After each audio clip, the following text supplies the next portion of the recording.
everybody, how's it going? Welcome back to another driver profile video. We are here on beautiful Thompson Speedway. The man, the machine, we got George O and his beautiful S13. George, how you doing today? I'm good, man. I'm good. As always, chilling. Nice, nice. You may or may not have seen these videos, but basically we're covering you and your machine and letting the people in the internet world about you. So I'm going to start off, what got you into drifting? Man, that was a long time ago. I don't know. It's just like I always wanted to do that since I was younger. And then when it became kind of available, I was just like, all right, let's give it a shot. And since then, it's been just another S chassis after another S chassis and just driving. But since like being like a kid, I was just like, I want to get into this. Seeing like little YouTube clips for like 3 to 5 seconds, like super pixelated. And I was like, yo, this shit is tight. So, you know, I just kind of always wanted to do it and stuck with it. Just Right on, right on. You live business life because you also own Select Speed Shop, yeah?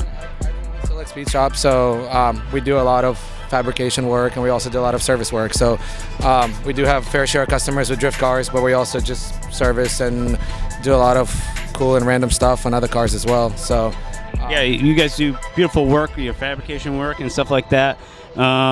Let's talk about your machine a little bit. Yeah, it's a S13, right? S13 SR, super simple, TD06 turbo, just 17-inch wheels in the front, 18-inch wheels in the back, suspension, two-way diff, 350Z axles, 300ZX transmission. Simple stuff, kind of like, you know, the formula, it works. Yep.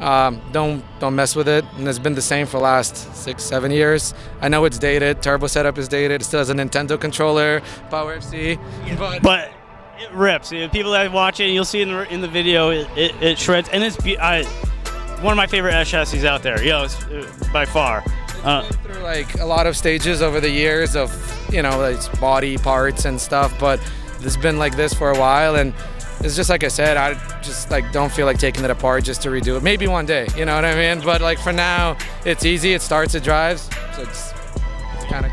Yeah. You go through tires often on this setup, or? I think it's not bad. I run a pretty big tire, like a 255 to 65 in the back usually. But for like a full day driving clubhouse and like maybe a little bit of skid pad, like usually four brand new tires. Sometimes I bring another set just in case, but I can technically, because I drive this to and from the track most of the time still, and I like to keep it that way because it's only an hour away from the shop. So like to load up the rig and do all that, if I can drive, that's why it still has tags in it. And I kind of like that idea about the drift cars.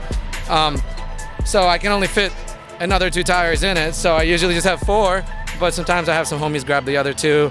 But usually 4 brand news lasts a while. But when you start running like used joints, and you know, they definitely are less consistent, and sometimes you just run through them really quick. But one thing I really appreciate about you, Tim Kennedy, one of your boys, that I wish other people, you know, a lot of times I ask in the driver profiles advice, but one thing I appreciate you and what your boys do is you guys go out and you take warm-up laps, you take sight laps, you know, make sure your machine's dialed in.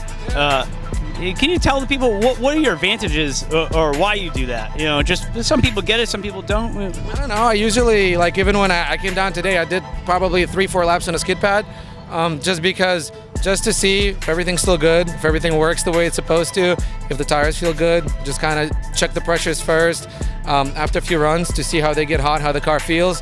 And I don't know. I think it's always good just to get the baseline before you start the day. That is the message I had in my head, and why I was asking that, because you know some people do that, some people don't, and I try to stress to do that. You know, people that go to drivers meeting where I say, hey, stretch your arms and stuff, right? It works, you know, in the long run and stuff like that. Cool. All right, George, I appreciate you taking the time to do the interview, and let's get you back on the road course and have some fun. Thank you. Thank you.